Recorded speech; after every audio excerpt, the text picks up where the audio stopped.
Hello mga kananay, mga katatay, mga kamama, kumusta? Sus Ginoo ko ani anak pud taning atuhang YouTube channel mga kamars. Talagsa na lang gyud ta ani mag-upload kay na busy na puta sa atuhang live labi na kay murag. Nagbalik na ko ani akong pamaligya-ligya kunuhay. So muna dili na ko ka YouTube channel ug unsa ako may upload kay murag natapulan na gyud ko ayo ba. So karon magchika lang gud ta aning mga 2 to 3 minutes lang atuhang ichika about lang sa usa ka content creator mga kamars ba, kaya kini sila nagsubaybay gyud ko ani kada week man ni sila mag-upload or twice a week. Karon nagtaka ko mga kamars no unsa kay ilang problema or mga personal problem na magyud na no, ikakabalo og unsa ngano wala na sila upload almost 2 months na.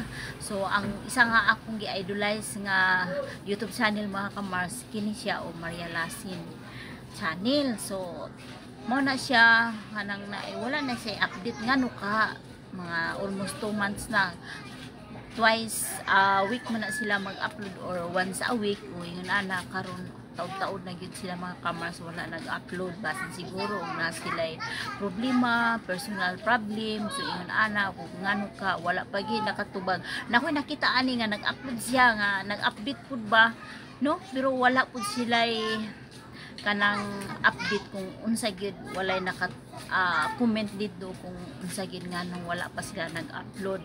Siguro nag-focus siguro sila sa iyang life kay mo man tong murag na maggusto sila magbalay ba murag siguro ingon ana sa akong nauna. Pero sana naman no mag-upload sa unta pud siya kay daghan gid kayo siya o mga taga-subaybay ba. Kay imagine napansin ako ang iyang channel mga kamars no nagtaas kay latest vlog niya is ano pa ang bahay niya 800,000 16 something.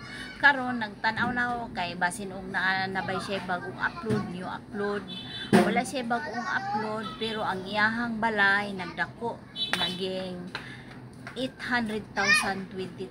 So ingon ana ka ano iyang channel mga kamars dalit kaayo nagdako ba. So road to 1M na siya. So hapit na 800 tapos 900,000. So padulong na mo 1M labi na kung na sa mga bagong so bisan og wala siya upload nagtaas ang ihang ano ng mga subscribers nagdako. So sayang no wala pa sila nag-upload para kabalo pud ta ba sa upload no.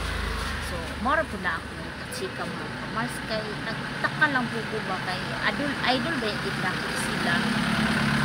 So balik lang kung ito na kay balo kung saan na i-update comment lang sa mo dili sa ubos comment section mga kamars para kuan mo sa dakong ikachika-chika man. Isa pa no, first na ko to siya nga kanang nagsubaybayan ako yung channel. Ikaduha kani sad siya kana siya tingala na sad ko kay siguro ang uban gani mao sad siguro kay isa sad na nga nagsubaybay ko anang iyang mga upload ba no, kanang almost 1 year naman siguro sila wala nag-upload. Natoy last niya nga upload nga more nagulit to sila sa Pinas ipang-delete man to ang nabilin lang katong last 3 years na niya nga upload. So mo na kung nagtaka ko mga kamars nga luka kay syempre nagsubaybayay man ta sa ilang mga upload. So matingala na lang ta ano wala na i-upload. So kung isa po tong nakaibalo din nabi, please comment down below para malaman po nato kung ano sa na ilang update sa ilang live. So siguro mga kamars maura niya akong ikatsika sa inyo, ikachismis marites mo kaayo ko bitaw. So marites marisol nagchismis. So maura mga Mars no. So thank you mga kamars sa inyong paglantaw sa akohang mga video. Please subscribe, like and comment and press the bell button para updated kayo sa aking mga vlog sa talagsan ako mag-upload. Bye, see you next video. God bless.